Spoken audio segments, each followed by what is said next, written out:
अभिवादन स्वीकार कीजिए रामचंद्र मौर्य का। हमारे चैनल में आपका स्वागत है। साथियों, वीडियो शुरू करने के साथ ही आपसे हम एक रिक्वेस्ट करना चाहेंगे, एक अनुरोध करना चाहेंगे कि आप हमारे चैनल को सब्सक्राइब करें। इससे हमें बड़ी ताकत मिलेगी और आपको भी वीडियो तुरंत पहुंच जाएगी जैसे हम अपलोड करेंगे, बशर्ते आप सब्सक्राइब के सामने वाली बटन को दबाइए, घंटी को। उसके बाद आपको निश्चित रूप से वीडियो तुरंत मिल जाएगा जब हम अपलोड करेंगे। आज हम चर्चा करेंगे आरएसएस पर। आरएसएस को अक्सर आतंकवादी संगठन कहा जाता है और देश दुनिया में कुख्यात है। आरएसएस का विश्वास लोकतंत्र पर नहीं है, संविधान पर नहीं है, संवैधानिक संस्थाओं पर नहीं है। ऐसे में अगर वो अपने को महान राष्ट्रवादी और सांस्कृतिक राष्ट्रवाद का पुरोधा बताता है तो कौन विश्वास करेगा। आरएसएस एक आतंकवादी संगठन है, यह मैं नहीं कह रहा हूं, बल्कि भारत के बहुत से सेकुलर यानी धर्मनिरपेक्ष नेता और सामाजिक कार्यकर्ता, बुद्धिजीवी, एक्टिविस्ट, सबका यही कहना है कि आरएसएस एक आतंकवादी संगठन है और अपने आतंक के खौफ से यह अपनी बात, अपने एजेंडे को लागू करना चाहता है। चाहे वो धर्म परिवर्तन का मामला हो, चाहे वो लिंचिंग का मामला हो, चाहे वो हिंदू मुस्लिम की राजनीति करने का मामला हो, हर जगह आरएसएस का दखल होता है। वैसे तो अपने को आरएसएस कहता है कि यह राजनीतिक संगठन नहीं है, लेकिन वो राजनीतिक संगठन की जननी है। राजनीतिक संगठन तो है ही, राजनीतिक संगठन को पैदा भी करती है। भारतीय जनता पार्टी आरएसएस की एक शाखा है और यह शाखा राजनीति कर रही है, खुलकर राजनीति कर रही है। 1980 में भारतीय जनता पार्टी का गठन हुआ, उसके पहले ये जनसंघ था। 1980 से लेकर के 90 के दशक तक तो कोई खास उपलब्धियां नहीं रही भारतीय जनता पार्टी की। 1984 में सिर्फ 2 सीटें लोकसभा में आई थी, लेकिन उसके बाद इसने छल बल, साम दाम दंड भेद, हर तरह से सारे फार्मूले, जायज नाजायज, सभी हथकंडे अपना करके सत्ता में आने की कोशिश की और वह कोशिश रंग लाई। 2014 से आरएसएस का संगठन, भारतीय जनता पार्टी केंद्रीय सत्ता पर काबिज है और आगे भी काबिज रहने की हिमाकत करता है। अपने बुर्गों से, अपने पिट्ठुओं से अक्सर वह ये बात कहलाता है कि अभी 20 साल तक, 10 साल तक भारतीय जनता पार्टी और राज करेगी। आज के गृह मंत्री जब भारतीय जनता पार्टी के अध्यक्ष थे तो उन्होंने भी कुछ समय पहले, कुछ साल पहले कहा था कि भारतीय जनता पार्टी 50 साल तक शासन करेगी और मोदी प्रधानमंत्री होंगे। फिलहाल अभी तो सत्ता में है ही, आगे के लिए कौन जाने, लेकिन जैसा संकेत, जैसा घमासान अब भारतीय जनता पार्टी के अंदर ही छिड़ा हुआ है, उससे तो नहीं लगता कि बाहर के दुश्मन, खुले दुश्मन का तो सामना किया जा सकता है, लेकिन जो भीतर घात के दुश्मन हैं उनका सामना नहीं किया जा सकता। या तो पार्टी टूटेगी, या तो पार्टी तहस नहस होगी, या फिर से आने की कोई संभावना नहीं होगी, न योगी की और न मोदी की। अभी हाल ही में शाह ने कहा कि जब 2022 में उत्तर प्रदेश में भारतीय जनता पार्टी की सरकार बनेगी, तभी 2024 में केंद्र में प्रधानमंत्री मोदी बनेंगे। बहरहाल ये भारतीय जनता पार्टी का आंतरिक मामला है, सहमात का खेल चलता रहता है। भारतीय जनता पार्टी में भी बहुत से ऐसे लोग हैं जो भारतीय जनता पार्टी की नीतियों को फॉलो नहीं करते हैं, खुल करके नहीं कह पाते हैं, और बहुत से सांसद तो ऐसे हो गए हैं, मुखर भी हो गए हैं। वरुण गांधी जो गांधी परिवार से आते हैं, उन्होंने तो खुली जंग छेड़ रखी है सोशल मीडिया पर, यूट्यूब पर, अन्य प्लेटफॉर्म पर। इसी तरह से और भी सांसद हैं, सुब्रमण्यम स्वामी हैं, और भी हैं जो समय समय पर अपनी आवाज बुलंद करते रहते हैं। असल में भारतीय जनता पार्टी और आरएसएस अपने साम दाम दंड भेद को लागू करने के लिए कोई भी हथकंडा अपना सकती है, वो चाहे अपराध का हो, और वो चाहे तुष्टीकरण का हो, और वो चाहे विधायकों सांसदों को खरीदने का हो। साथियों, राष्ट्रीय स्वयंसेवक संघ जिसकी स्थापना 1925 में दशहरे के दिन हुई थी, हर कीमत पर 2025 यानी 4 साल बाद तक हिंदू राष्ट्र भारत को घोषित करना चाहता है। अपने शतक को पूरा करने के साथ ही वो भारत को हिंदू राष्ट्र के रूप में देखना चाहता है। उसके लिए उसे कुछ भी करना पड़ जाए, किसी भी कीमत पर, वो चाहे आतंकवादी गतिविधियां हो, वो चाहे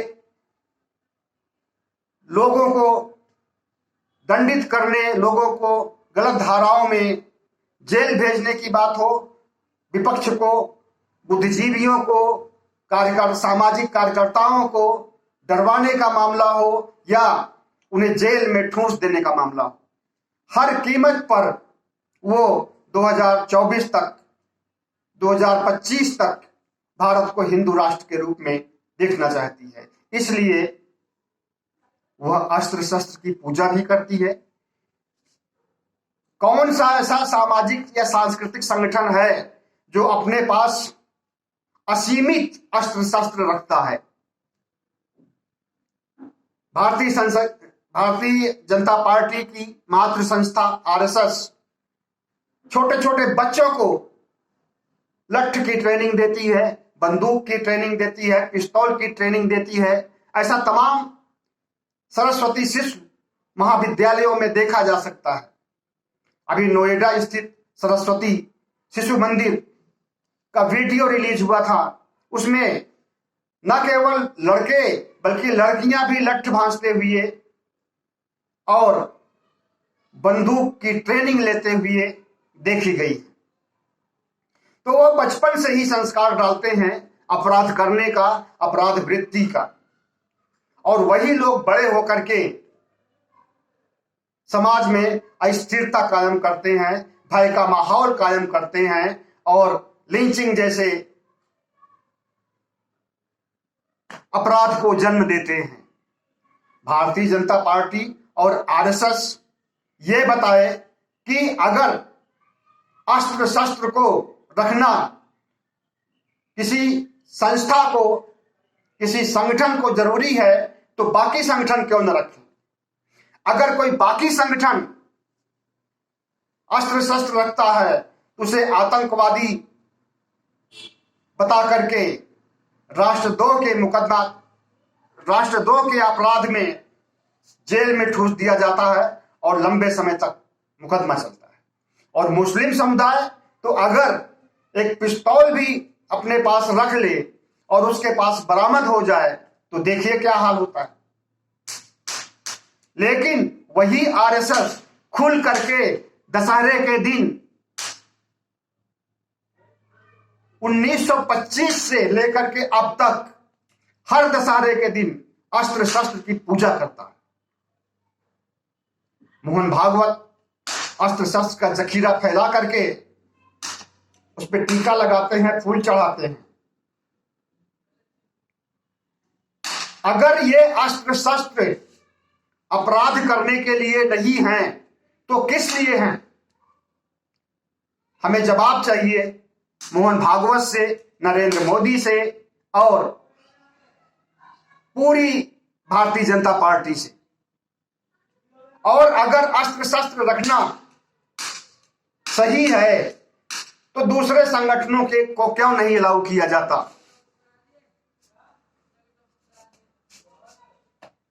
साथियों, मैं ऐसे ही नहीं आरएसएस को आतंकवादी संगठन कर रहा हूं, बल्कि हमारे पास पुख्ता सबूत है। पुख्ता सबूत में सबसे पहले तो यही है कि अमेरिका की एक वेबसाइट है www.terrorism.com। इस वेबसाइट पर दुनिया भर के आतंकवादी संगठनों का नाम दिया हुआ है। उसमें आरएसएस का भी नाम है। आरएसएस एक ऐसा संगठन है जो कहता अपने को राष्ट्रवादी है और सांस्कृतिक राष्ट्रवाद का पुरोधा बनता है, लेकिन उसकी असलियत को बहुत कम लोग जानते हैं। खास करके बहुजन समाज के लोग भी आरएसएस के मायाजाल में फंसे हुए हैं। उन्हें भी मुक्त होने की जरूरत है। दलित समाज के लोग भी, कितने लोग तो आरएसएस में गए और वहां 10 साल 15 साल तक काम किए, उसके बाद वापस लौट रहे आरएसएस को छोड़ करके। वो लोग बताते हैं कि आरएसएस क्या है, क्या दिखता है और क्या है, क्या कहता है और क्या करता है। तो हमारा यह कहना है कि अगर आरएसएस आतंकवादी संगठन नहीं है तो सबसे पहले वो अस्त्र शस्त्र को अपने कब्जे से निकाल बाहर करे। अमेरिका की थिंक टैंक नामक एक संस्था ने थ्रेड ग्रुप प्रोफाइल में आरएसएस, सिमी और नक्सलियों को स्थान दिया है। इन सबको आतंकवादी माना है। आपको मालूम हो कि हेमंत करकरे की हत्या हुई थी और वो हत्या किसने की थी और क्यों की थी? हेमंत करकरे मुंबई पुलिस के आतंकवाद निरोधक दस्ते के प्रमुख थे। इनकी हत्या आईबी ने कर दी, इंटेलिजेंस ब्यूरो, और उसके सबूत भी मिले, लेकिन उन सबूतों को नष्ट कर दिया गया। हेमंत करकरे हिंदू आतंकवादियों की पड़ताल कर रहे थे और अगर वो हिंदू आतंकवादियों की पड़ताल करते करते आरएसएस तक पहुंचते तो उनके गिरेबान को भी पकड़ लेते। आरएसएस तक पहुंचने के पहले उनकी मौत हो जाती, उन्हें मार दिया जाता है।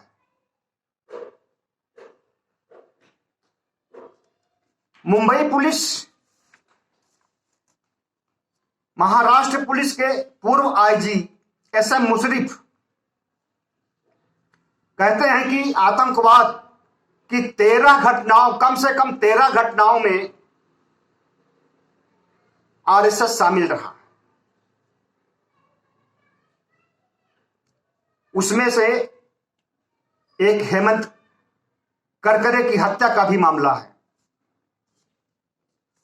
इसे हेमंत करकरे को आईबी ने मारा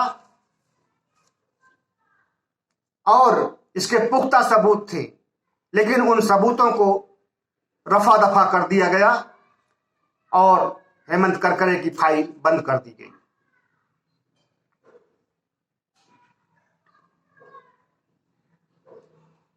टेररिज्म वॉच एंड वार्निंग नामक एक संस्था भी, जो कि अमेरिका की है, आरएसएस को आतंकवादियों की लिस्ट में रखी। देश विदेश के सामाजिक कार्यकर्ता और राष्ट्रप्रेमी, बुद्धिजीवी, धर्मनिरपेक्ष शक्तियां, उसमें विपक्षी दल भी शामिल हैं, भी आरएसएस को संदेहों के नजर से देखते हैं और आरएसएस की गतिविधियों पर नजर रखते हैं। इसमें से किसी की भी ऐसी धारणा नहीं है जो कि आतंकवादी न समझता हो आरएसएस को। आरएसएस की लगभग 50,000 शाखाएं लगती हैं प्रतिदिन। उसमें लठ भांजने का भी काम होता है, ट्रेनिंग देने, हथियार चलाने का काम होता है। देश के विभिन्न जिलों में, पार्कों में सुबह सुबह जय श्री राम का नारा गूंजता है और हथियारों से, अस्त्र शस्त्र से, लठ से सुसज्जित आरएसएस के स्वयंसेवक आपस में ही ट्रेनिंग लेते हैं, एक दूसरे को मारने का नाटक करते हैं और दांव पेच सीखते हैं। तो इस तरह से खुल्लम खुल्ला ट्रेनिंग होना क्या दुर्भाग्यपूर्ण नहीं है? आरएसएस की बहुत सी संस्थाएं हैं, बजरंग दल है, हिंदू महासभा, तो कौन कौन है, बहुत सी हैं। उन सब का भी काम, बल्कि बजरंग दल तो बहुत ही कुख्यात है। अभी देखिए गुड़गांव में क्या हुआ, मुस्लिम नमाज पढ़ रहे थे और वहां पर आके जय श्री राम का नारा बोलने लगे, मारपीट करने लगे। हालांकि पकड़े गए, लेकिन पकड़े जाने पर उनको क्या सजा मिलेगी सबको पता है, क्योंकि जिस संस्था से वो आए हैं उन्हीं का शासन है और उनके शासन में पकड़ने की नौटंकी करना और पकड़ करके ले जाना, जेल में भी नहीं बल्कि रास्ते में ही छोड़ देना, उनकी नियत ही है। वो तो ऐसा चाहते ही हैं। वो तो चाहते हैं कि इस तरह से हिंदू मुस्लिम किया जाए और यूपी का चुनाव जीता जाए। यूपी चुनाव जीतने के लिए हिंदू मुस्लिम दंगा भड़काने की बहुत कोशिश हो रही है, लेकिन जनता पहले से ही सावधान हो चुकी है, क्योंकि इनको जानती है, इनके रग रग, इनके नस नस से वाकिफ है। इसलिए अगर ये भड़काना चाहेंगे तो संभव नहीं है। हाँ, ये है कि जो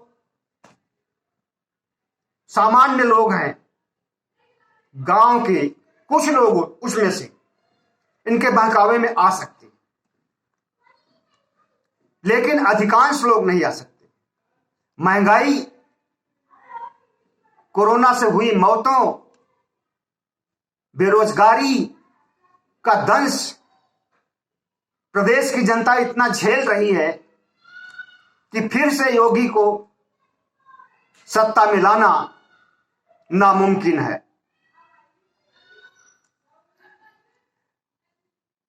बहुत से लोग हैं जो कि आरएसएस को आतंकवादी संगठन कहते हैं। उसमें से प्रकाश अंबेडकर भी हैं, राजरत्न अंबेडकर भी हैं, वामन मेश्राम भी हैं और बहुत से धर्मनिरपेक्ष लोग हैं जो आए दिन मांग करते रहते हैं कि आरएसएस